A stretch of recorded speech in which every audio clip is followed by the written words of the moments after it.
বৈশ্বিক মানদণ্ড মেনে সামাজিক এবং পরিবেশগত দিক বজায় রেখে নির্মাণের উপর জোর দিতে কনস্ট্রাকশন প্রতিষ্ঠানগুলোর প্রতি আহ্বান জানিয়েছেন পরিবেশবিদ ও বিশেষজ্ঞরা। বুধবার রাজধানী international federation of Asian and western Pacific construction association ইফাফকার ৪৪তম মিড টার্ম এক্সিকিউটিভ বোর্ড মিটিংয়ে তারা এই কথা বলেন। আরও জানাচ্ছেন লাইলা নওশীন।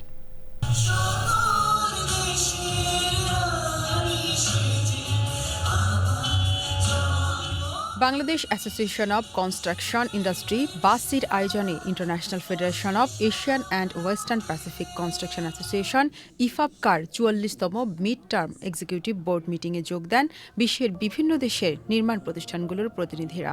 ছিলেন বাংলাদেশের খাত সংশ্লিষ্ট বিশেষজ্ঞরাও। উদ্বোধনী আয়োজনে বাংলাদেশের মতো উন্নয়নশীল দেশের নির্মাণ কাজে পরিবেশগত ও সামাজিক ভারসাম্য রক্ষার তাগিদ দেন আলোচকরা। সারা দুনিয়াতে সব সেক্টরেই এখন জোর দেওয়া হচ্ছে পরিবেশগত দিকে তারা যেন সচেষ্ট হয়। Overall construction company all over the world প্রচুর পরিমাণ কার্বন নিঃসরণ করে, তো সেইটাকে কমানোর চেষ্টা করা হচ্ছে। In Bangladesh, the theme identified environmental responsibility, social responsibility and governance issues.